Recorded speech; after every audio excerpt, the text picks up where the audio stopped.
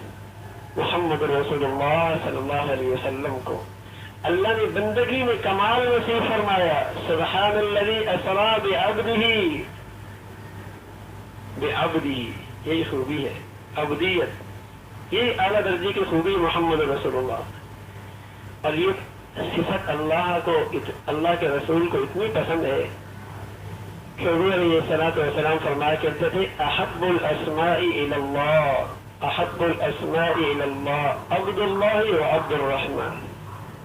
اللہ کے دو نام بڑے پسند ہیں، ایک عبداللہ کا، ایک عبد الرحمن کا، اس لیے کہ اس کے شروع میں عبدیت آتی ہے۔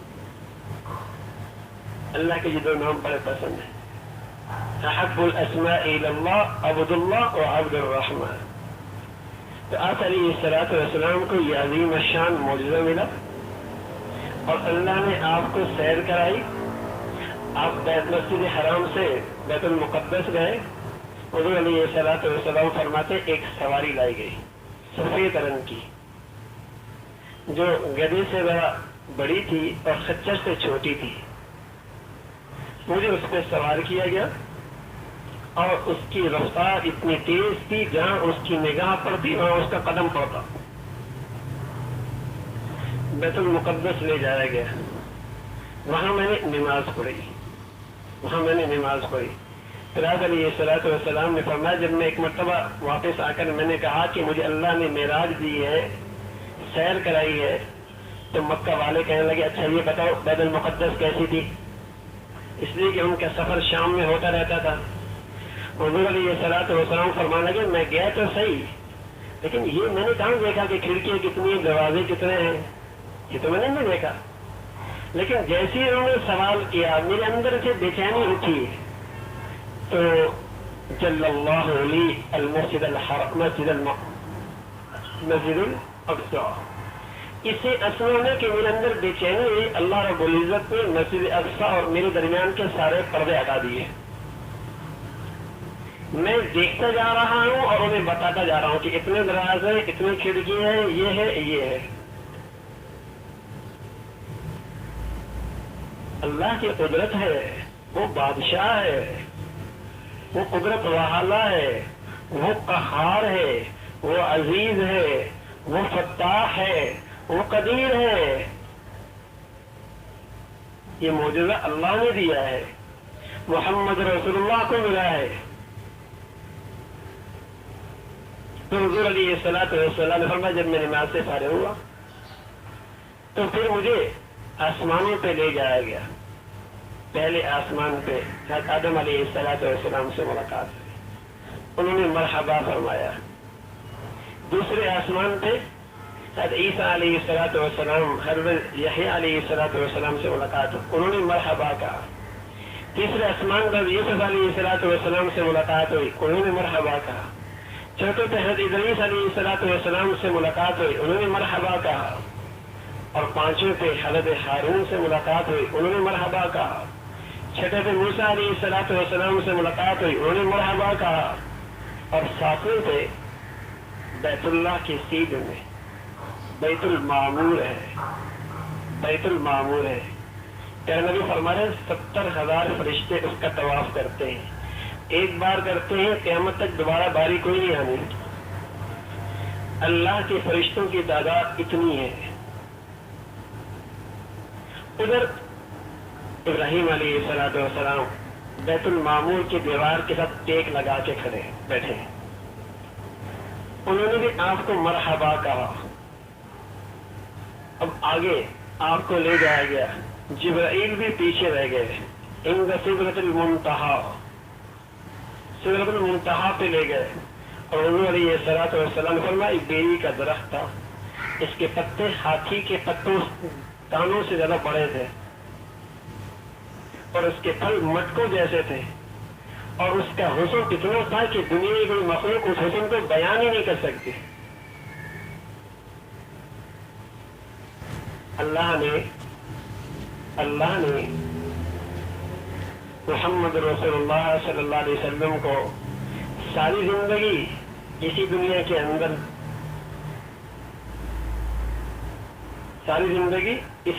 اندر احکام دیے, اور سارے احکامات اسی دھرتی پہ ملے. کبھی وحی آئی براہ راست, اور آپ کے دل کے اندر بات آئی, اور اس کے آثار یہ تھے کہ آپ کے پیشانی پر پسینے کے بال پسینہ آ جایا کرتا تھا. یہ علامت ہوتی ہے کہ وحی کا رابطہ ہو چکا ہے, رابطہ قائم ہو چکا ہے. کبھی جبرائیل امین خود آتے ایک صحابی دہیہ کلبی کی صورت میں, اور آپ کو پیغام دے جایا کرتے تھے.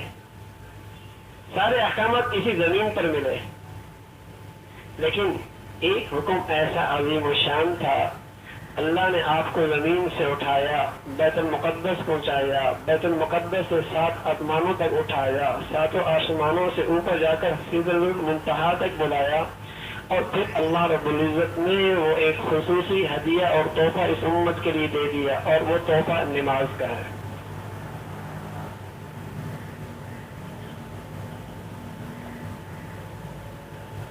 جس تحفے کی عظمت اللہ نے یوں دکھائی اور یوں کرائی, اور آج امت اس تحفے کے ساتھ کیا حال کر رہی ہے. جب اللہ کا نبی یہ تحفہ لے کے آئے تو اللہ نے پہلے 50 نمازیں دی. موسیٰ علیہ الصلوۃ والسلام کے پاس آئے, انہوں نے کہا اللہ سے تخفیف کی درخواست کرو. اللہ سے تخفیف کی درخواست کی, کم ہوتی چلی گئی, پھر آئے, پھر کم ہوتی چلی گئی, پھر آئے, پھر کم ہوتی چلی گئی, یہاں تک کہ 5 نمازیں رہ گئی. جب 5 رہ گئی تو موسیٰ علیہ الصلوۃ والسلام نے فرمایا اور کم کرا دو. تو حضور علیہ الصلوۃ والسلام نے فرمایا اب مجھے حیا آتی ہے, اب مجھے حیا آتی ہے. ادھر اللہ رب العزت نے فرمایا ما یبدل القول لدی, ما یبدل القول لدی, ہماری بات بدلا نہیں کرتی. ہم نے 50 کہی تھی نا, تمہارے لیے 5 کر دیں, لیکن ثواب وہی 50 کا دیں گے. اجر ثواب وہی 50 کا ملے گا. تو حضور علیہ الصلوۃ والسلام اتنا عظیم الشان تحفہ لے کے آئے, اس لیے کہا جاتا ہے الصلاۃ معراج المؤمن. نبی نے معراج یوں کی, اپنے جسم کے ساتھ, اپنے روح کے ساتھ, اور بندہ جب نماز کرتا ہے تو اسی لیے عروج ملتا ہے, اسی لیے بلندیاں نصیب ہوتی ہیں. یہ اللہ کے سب سے زیادہ قریب سجدے میں ہوتا ہے, سب سے زیادہ قریب سجدے میں ہوتا ہے.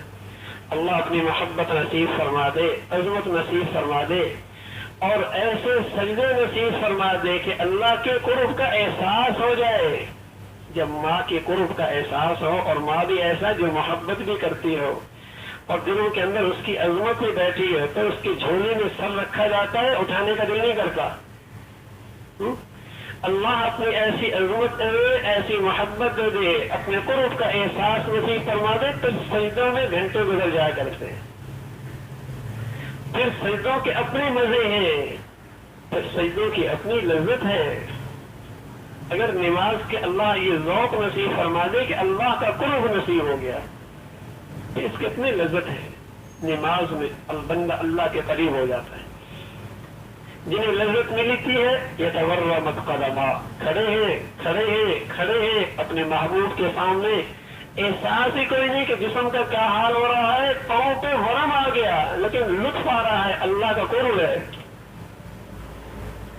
فاطمہ رضی اللہ تعالیٰ نے عشاء کے بعد کھڑی ہوئی, قرآن کی تلاوت شروع کی, نماز شروع ہو گئی, اللہ کا قرب آ گیا. ایسا مزہ آیا، ایسا مزہ آیا، ایسا مزہ آیا کہ 2 رکعتوں میں سارا قرآن پڑھ لیا۔ اذانیں ہونے لگی کہ لگی اللہ تیری راتیں اتنی چھوٹی کہ فاطمہ کی صرف 2 ہی رکعتیں ہوئی ہیں۔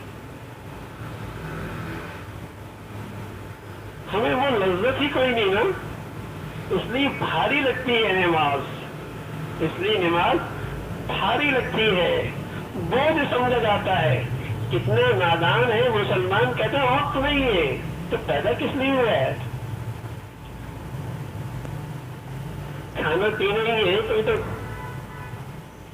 بلیاں بھی کر رہی ہیں، جسے کہیں گے جانور بھی کر رہے ہیں، ہاں، اور جنگل کے ہر مخلوق کھا رہی ہے، پی رہی ہے، بچے پیدا کر رہی ہے، پھر اس انسان کو پیدا کرنے کا کیا مقصد ہے؟ اسے تو اللہ نے اپنی رضا کے لیے پیدا کیا تھا۔ یہ کہنا وقت نہیں ہے، میں پاک نہیں ہوں۔ ارے اس ناپاکی میں اللہ کے پاس جائے گا، اسی حال میں مر گیا تو پاک آدمی کے پاس رحمت کے فرشتے آیا کرتے ہیں، ناپاک آدمی کے پاس تو رحمت کے فرشتے بھاگتے ہیں۔ اس حال میں موت آ گئی تو کون سے فرشتے آئیں گے؟ روح کون قبض کرے گا؟ پاک آدمیوں کے پاس فرشتے رحمت کے آیا کرتے ہیں، جنت کے فرشتے انہی کے پاس آیا کرتے ہیں۔ کوئی کہتا پاک نہیں ہو، کپڑے پاک نہیں، جسم پاک نہیں، خدا نہ خاصہ اسی حال میں رخصت ہو گیا۔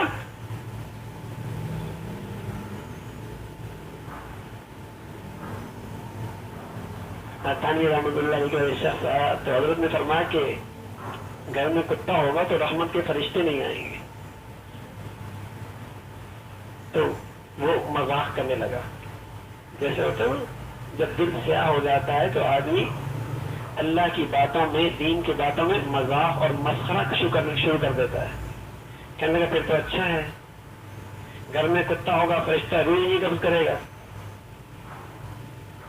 تو حضرت نے فرمایا جو فرشتہ کتے کی روح قبض کرے گا وہ تیری بھی کرے گا، پہلے اس کی کرے گا پھر تیری کرے گا۔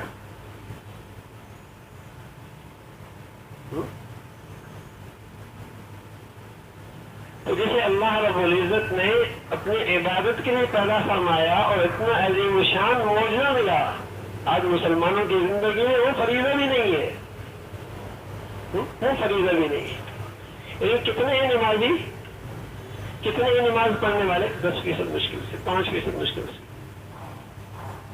یعنی شراب پینے والے کو شرم آتی ہے، لوگ دیکھ رہے ہیں، بے نمازی کو کوئی حیا نہیں آتا کہ لوگ کیا کہیں گے اللہ بلا رہا ہے اور میں نہیں جا رہا، کیونکہ یہ جو گناہ عام ہو گیا ہے، گلی بازار سڑکیں اس گناہ سے بھری ہوئی ہے۔ حالانکہ شراب پینے سے بڑا گناہ ہے نماز کا چھوڑنا۔ ما سلککم فی سقر قالوا لم نکن من المصلین، کیوں پڑے ہو جہنم میں؟ لم نکن من المصلین، نماز نہیں پڑھتے تھے۔ اللہ کا کلام ہے یہ، ما سلککم فی سقر، کیوں پڑے ہو جہنم میں؟ قالوا لم نکن من المصلین، نماز نہیں پڑھتے تھے۔ کوئی باپ بیٹے سے محبت بھی کرتا ہو اور پھر بیٹا آگ کی طرف دوڑ رہا ہو اور پھر آرام سے بیٹھ جائے تو ممکن ہے؟ تو کوئی باپ اپنے بیٹے کا واقعی خیر خواہ ہے، بیٹی کا واقعی خیر خواہ ہے، تو وہ بے نمازی ہے تو آگ کی طرف جا رہے ہیں۔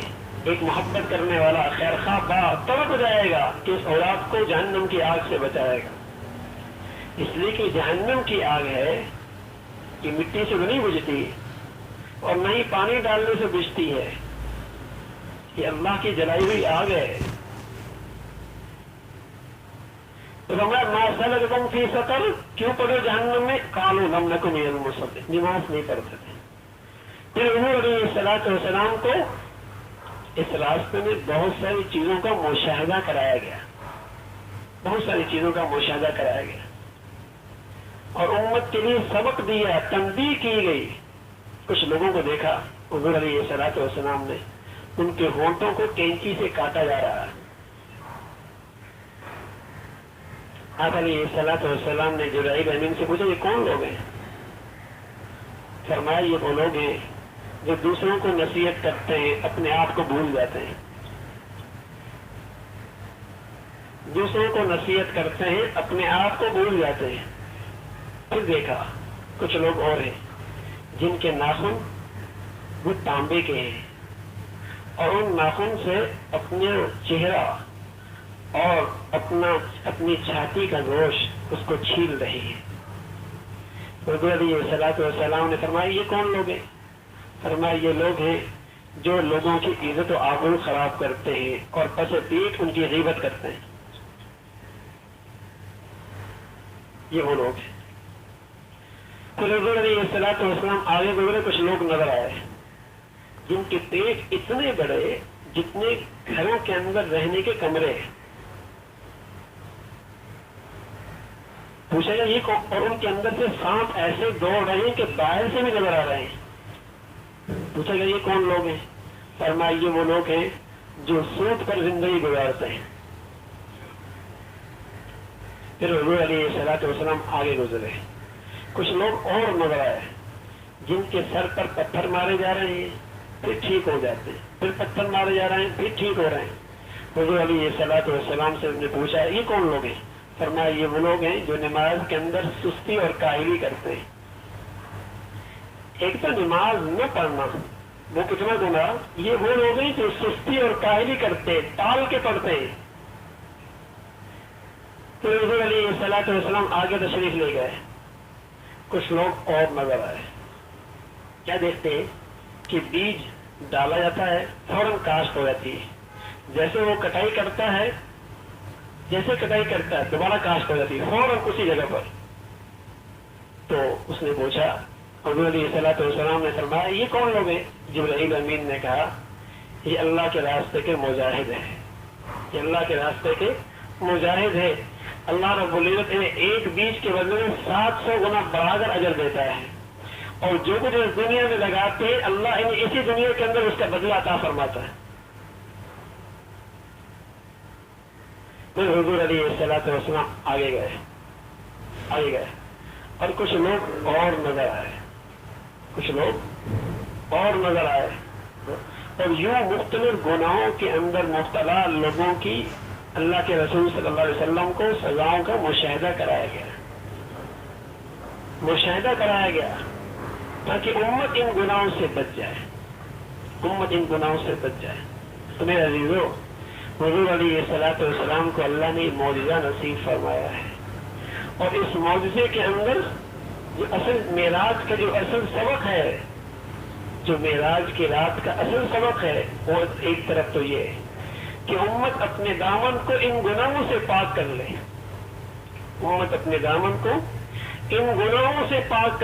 اپنے گھروں کو ان گناہوں سے پاک کر لے، اپنی گلی بازاروں کو ان گناہوں سے پاک کر لے.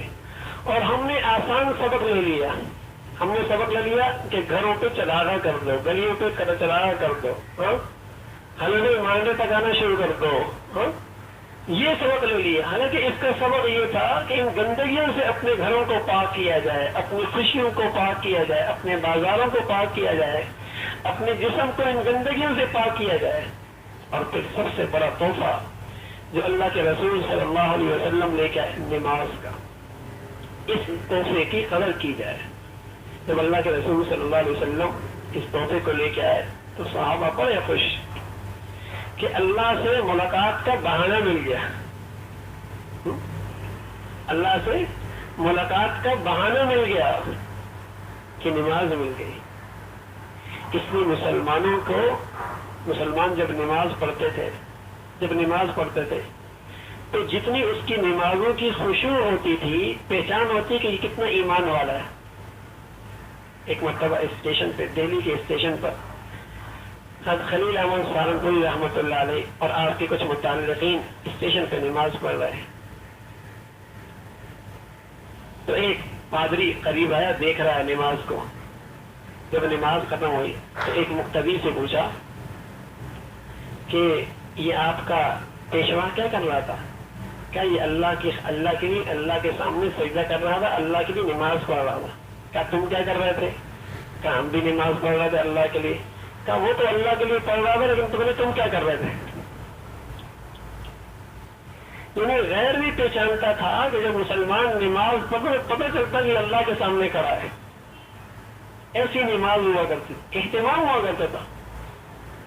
اب تو میرے عزیزوں کچھ جو نمازی ہیں بھی نا وہ بھی بھاگ دوڑ میں نماز ہے ان کی، جو باہر چھوڑ کے آئے نماز کے اندر اسے پورا کر لیا، جو دکان پہ بیٹھے کام چل رہا تھا نماز میں آتا اسے پورا کر لیا، اور جو چیز نماز میں یاد نہیں آ رہی، جو باہر بازار میں یاد نہیں آ رہی، جو نماز میں یاد آ گئی۔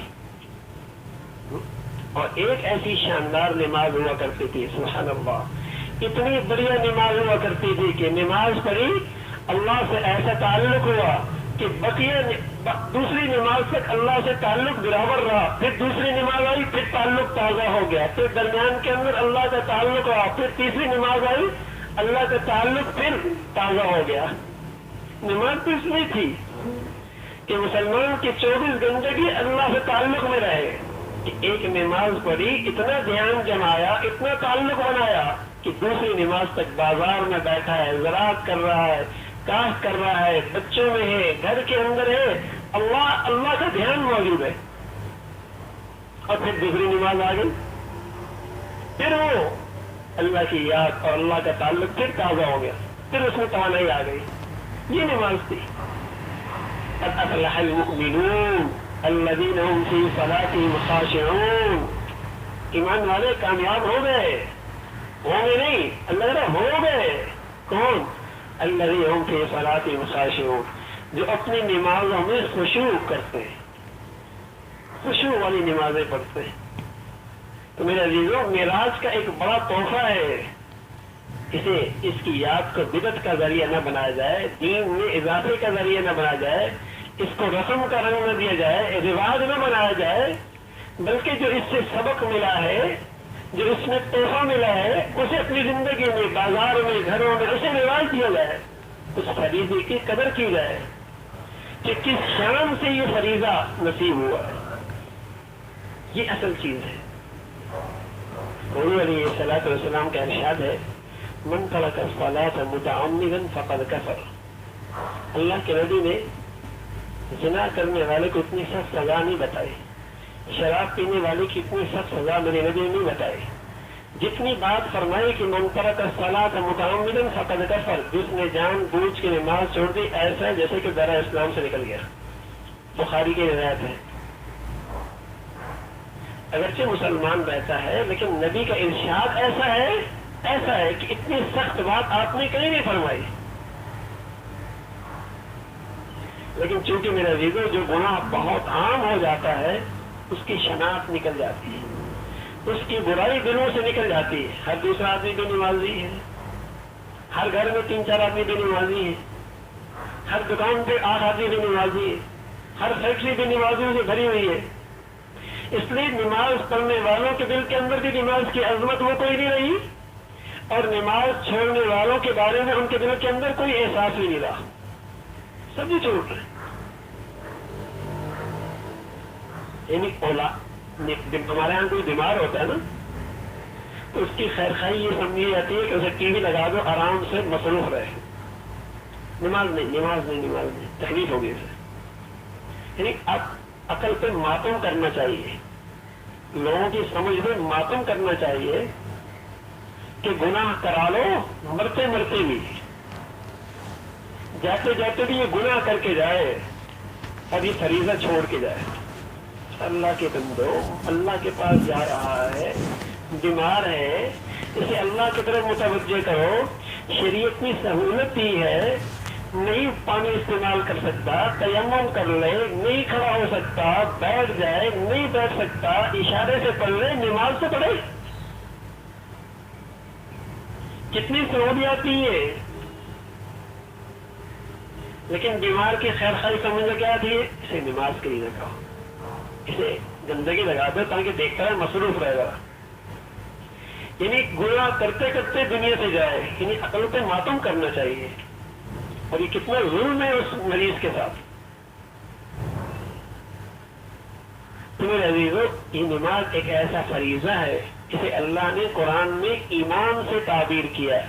وَمَا كَانَ اللَّهُ لِيُضِيعَ إِيمَانَكُمْ۔ جب یہودوں نے پروپیگنڈا کیا کہ مسلمان کی نماز کیسی، کبھی بیت اللہ کی طرف رخ کرتے ہیں، کبھی بیت المقدس کی طرف رخ کرتے ہیں، کبھی پھر بیت اللہ کی طرف رخ کرتے ہیں، اب کس کی نماز ٹھیک ہے؟ جو بیت اللہ کی طرف پڑھتے ہیں ان کی ٹھیک ہے، یا جو بیت المقدس کی طرف پڑھ رہے تھے ان کی ٹھیک ہے، یا جو دوبارہ بیت اللہ کی طرف نماز پڑھ رہا ہے ان کی ٹھیک ہے؟ کس کی ٹھیک ہے؟ ذہنوں کو الجھانے کے لیے یہودیوں نے پروپیگنڈا کیا کہ جو لوگ پہلے چلے گئے بیت المقدس کی طرف رخ کرتے کرتے نماز پڑھ گئے، اس کا مطلب وہ غلط، ان کی نمازیں کوئی نہیں، اور اب بیت اللہ کی طرف نماز پڑھ رہے گئے کہ ان کی ٹھیک تو ان کی غلط۔ تو اللہ رب العزت نے آیت بھیجی وما كان الله ليضيع ایمانکم، اللہ تمہاری نمازوں کو ضائع نہیں کرتا۔ یہاں ایمان سے مراد نماز ہے، یہاں ایمان سے مراد نماز ہے، گویا کہ ایمان ایک اندر کے دل کی چیز ہے اور نماز اس ایمان کی ایک ظاہری شکل ہے، اس کی ظاہری شکل ہے۔ نماز کوئی نہیں تو ایمان بھی کوئی نہیں، اس لیے اللہ نے اس حکم میں ترمیم کر دی مسافر کے لیے، میدان جنگ کے اندر رہنے والے کے لیے، دشمن سے مقابلہ کرنے والے کے لیے، بیمار کے لیے، سب کے لیے ترمیم کر دی۔ یعنی میدان جنگ کے اندر موجود ہے کوئی، وہ اتنی ترمیم کی قرآن نے اس پوری نماز کا طریقہ بتایا ہے کہ امام ہے اور لوگ اس کے پیچھے نماز پڑھ رہے ہیں، سب چاہ رہے کسی امام کے پیچھے نماز پڑھی جائے، ایک رکعت پڑھ کے ایک جماعت دشمن کے مقابلے پہ کھڑی ہو، ایک جماعت امام کے پیچھے کھڑی ہو، ایک رکعت پڑھ کے چلی جائے، اور وہ جماعت جو پہلے دشمن کے مقابلے میں کھڑی ہے وہ آ جائے، وہ امام کے ساتھ آ کر اپنی پہلی رکعت مکمل کرے، امام کی 2 رکعتیں مکمل ہو گئی، پھر وہ پہلی جماعت جو 1 رکعت پڑھ گئی وہ واپس آ جائے، وہ اپنی 1 رکعت پڑھ کر کے نماز مکمل کر لے۔ اتنا آنا جانا، دشمن کے سامنے کھڑا ہونا، سب بھی نماز ٹھیک ہو، سب بھی نماز میں اتنی ترمیم کروائی، لیکن دشمن کے تلوار کے سائے کے اندر بھی نماز چھوڑنے کی اجازت کوئی نہیں۔ یہ قرآن میں سفر میں ترمیم کر دی، بس 2 پڑھ لو، تخفیف کر دی اس کے اندر، بیمار ہے نرمی کر دی، اشارے ہی سے پڑھ لو، اس لیے کہ نماز کسی حال میں معاف کوئی نہیں۔ تو میرے عزیزو، معراج کے معجزے کا سب سے بڑا تحفہ یہ نماز ہے، جس کی نماز بڑھیا ہو گئی، سچ کہہ رہا ہوں، اس کی زندگی میں گناہ نہیں رہے گا۔ یہ بات اللہ نے کہی ہے، ان الصلاۃ تنہی عن الفحشاء والمنکر، نماز آدمی کو برائی سے، بے حیائی سے روکتی ہے۔ یعنی اللہ نے نماز کی تاثیر یہ بتائی کہ جو صحیح نمازی ہوگا اس کے اندر یہ گناہ نہیں ہوں گے، جیسے آگ اور پانی اکٹھے نہیں ہوتے، ایسا سچے نمازی میں اور گناہوں میں کوئی جوڑ کوئی نہیں ہے۔ آپ میں تو نماز 20 سال سے پڑھ رہا ہوں اور پھر بھی باہر نکلتی بد نظری کرتا ہوں، بازار پہنچتی ہی خیانت کرتا ہوں، مارکیٹ پہ کھڑے ہوتی جھوٹ بولتا ہوں۔ تو میرے عزیزو، اگر نیت کے اندر ملاوٹ کر دی جائے تو اس کی تاثیر باقی نہیں رہتی، مرچوں کے اندر ملاوٹ کر دی جائے تاثیر باقی نہیں رہتی، میٹھے کے اندر ملاوٹ کر دی جائے تاثیر باقی نہیں رہتی، ورنہ صدیاں گزر گئی، مرچوں کی اپنی تاثیر ہے، نمک کی اپنی تاثیر ہے، چینی کی اپنی تاثیر ہے، صدیاں گزر گئی، ان کی تاثیر نہیں بدلی، ہاں ملاوٹ کر دی تاثیر بدل جائے گی۔ ارے میرے عزیزو، جب ان مادی چیزوں کی تاثیر صدیاں ہو گئی نہیں بدلی تو نماز کی تاثیر کہاں بدل سکتی ہے؟ لیکن بدقسمتی سے نماز میں ملاوٹ ہو گئی ہے، نماز میں خشوع نہیں رہا، دھیان نہیں رہا۔ اتنا تو کر لو میرے عزیزو، اتنا تو کر لو کہ کم از کم نماز کا مفہوم تو یاد کر لو کہ اللہ کے سامنے جب کھڑے ہوتے ہیں تو سبحان ربی العظیم کیا کہہ رہے ہیں، سمیع اللہ لمن حمدہ کیا کہہ رہے ہیں، اللہ اکبر کیا کہہ رہے ہیں، سبحان ربی الاعلی کیا کہہ رہے ہیں، الحمدللہ رب العالمین کیا کہہ رہے ہیں۔ کم از کم اتنا ہو کہ نماز کا مفہوم تو یاد ہو کہ اللہ سے کیا باتیں ہو رہی ہیں۔ حدیث میں آتا ہے جب بندہ کہتا ہے الحمدللہ رب العالمین تو اللہ جواب دیتا ہے حمدنی عبدی، میرے بندے نے میری تعریف کی۔ پھر بندہ کہتا ہے الرحمن الرحیم، پھر جواب ملتا ہے اثنا علی عبدی، میرے بندے نے میری تعریف کی۔ پھر کہتا ہے مالک یوم الدین، پھر اللہ جواب دیتا ہے مجدنی عبدی، میرے بندے نے میری بزرگی بیان کی۔ پھر کہتا ہے ایاک نعبد و ایاک نستعین، پھر اللہ کہتا ہے ھذا لی ولعبدی، یہ میرے لیے اور میرے بندے کے لیے۔ یوں یہ پڑھتا چلا جاتا ہے، اللہ کی طرف سے جواب ملتے چلے جاتے ہیں۔ تو کم از کم نماز کا مفہوم تو یاد ہو۔ اور پھر نماز میں خشوع پیدا کرنے کا ایک طریقہ کہ نماز کا مفہوم یاد ہو، اور دوسرا طریقہ یہ ہے کہ نماز سے پہلے آ کر 2 چند منٹ اپنے اللہ سے دعا کر لیں، یا 2 رکعت نفل پڑھ لیں، یا 4 سنتیں پڑھ لیں، اور اس میں اللہ سے دعا کر لیں کہ اللہ مجھے خشوع والی نماز نصیب فرما، خشوع والی نماز نصیب فرما۔ کم از کم اتنا ہی کر لیں، اور جب نماز پڑھ لیں تو پوری تواضع کے ساتھ، عاجزی کے ساتھ اللہ سے نماز کی قبولیت مانگے۔ ربنا تقبل منا، اے اللہ قبول بھی فرما دے، میں نے اپنی سے کوشش کر لی اچھی نماز پڑھنے کی، اب تو قبول بھی فرما لے۔ جب بندہ یہ کام کر لے گا تو اللہ اسے خشوع بھری نماز کا ثواب دے گا۔ پھر دیکھیے اس نماز کا اثر زندگی ہے، پھر تاثیر دیکھیے اس نماز کا۔ تو اللہ رب العزت مجھے بھی اور آپ کو بھی کہنے سننے سے عمل کی توفیق نصیب فرما دے۔ وآخر دعوانا الحمدللہ رب العالمین، الحمدللہ رب العالمین، والصلاة والسلام علی سیدنا محمد وعلی آلہ واصحابہ اجمعین۔ اللہم لک الحمد کلہ ولک الشکر کلہ، اللہم لک الحمد کلہ ولک الشکر کلہ، اللہم اعنا علی ذکرک وشکرک وحسن عبادتک، اللہم اعنا علی ذکرک وشکرک وحسن عبادتک۔ اے اللہ جو کچھ کہا سنا عمل کی توفیق نصیب فرما، ایمان والی، سکون والی، چین والی، راحت بھری زندگی نصیب فرما، مولا اپنا تعلق نصیب فرما، اپنی محبت نصیب فرما، گناہوں سے پاک زندگیاں نصیب فرما۔ اے اللہ ہر عمل میں اخلاص نصیب فرما، مولا ہر عمل میں اخلاص نصیب فرما، اے مولا ہر عمل میں اپنی رضا نصیب فرما، مولا ریا سے، شہرت سے، اے اللہ ان تمام عزائم سے، ان تمام گندگیوں سے ہم سب کی حفاظت فرما، مولا اپنی رحمت سے، اپنے کرم سے ہمارے عمل میں قبولیت نصیب فرما، قبولیت والی نیکیاں نصیب فرما، قبولیت والے کام نصیب فرما۔ مولا کریم اپنی رحمت سے تمام حاضرین حاضرات کے جائز حاجات کو پورا فرما، سبھی کی مشکلات کو آسان فرما، سبھی کی پریشانیوں کو ختم فرما، مولا سب کو عافیت والی صحت نصیب فرما، مولا سبھی کی دنیا اچھی فرما، موت بھی اچھی فرما، کل قیامت میں اچھوں میں شامل فرما۔ اے اللہ میں اپنے گھروں کا ماحول دین کے مطابق ڈھالنے کی ہمت اور توفیق نصیب فرما۔ اے اللہ ہمارے بچوں کو اپنا بھی والدین کا فرما بردار بنا، اولادوں کی فتنوں سے، آزمائشوں سے، نافرمانیوں سے محفوظ فرما۔ مولا جو بچیاں بیٹھی ہیں ان کے لیے نیک صالح رشتوں کا انتظام فرما، جو گھروں میں جا چکے ان کے گھروں کو محبت اور تقوی سے آباد فرما۔ مولا کریم ہمارے ایمانوں کی، عزتوں کی، جانوں کی، آبرو کی حفاظت فرما، حادثات سے، سانحات سے، موذی اور دیرپا بیماریوں سے محفوظ فرما۔ اللہ ساری امت مسلمہ کے حالت رحم فرما، عالم اسلام کی حفاظت فرما۔ مولا ہمارے وطن عزیز کی حفاظت فرما، اسے استحکام نصیب فرما۔ اے مولا اسے اندرونی بیرونی خطرات سے محفوظ فرما۔ مولا یہاں جو دین دشمن مل دشمن ہے انہیں ہدایت نصیب فرما، جن کی قسمت میں ہدایت نہیں مسلمانوں نے پاکستان کو ان کے شر سے محفوظ فرما۔ مولا جو مسلمانوں کو دین سے، اہل علم سے دور کرنے کی سازشیں کر رہے مسلمانوں کو ان کے فتنوں سے محفوظ فرما۔ مولا جو تیرے پیارے ان کی محبت نصیب فرما، جو تیرے عظیم ان کی عظمت صحبت نصیب فرما۔ مولا ہر قسم کے ظاہری باطنی فتنوں سے محفوظ فرما۔ اے اللہ دنیا بھر میں دین کا بول بالا فرما، جو بھی جہاں کہیں بھی اخلاص کے ساتھ تیرا دین کا کام کر رہے، جو تیرے یہاں مقبول ہے، سب کی حفاظت فرما، کام کرنے والوں کی مدد نصرت فرما۔ مولا تو ان کے قربانیوں کو، محنتوں کو قبول فرما کر دین اور اہل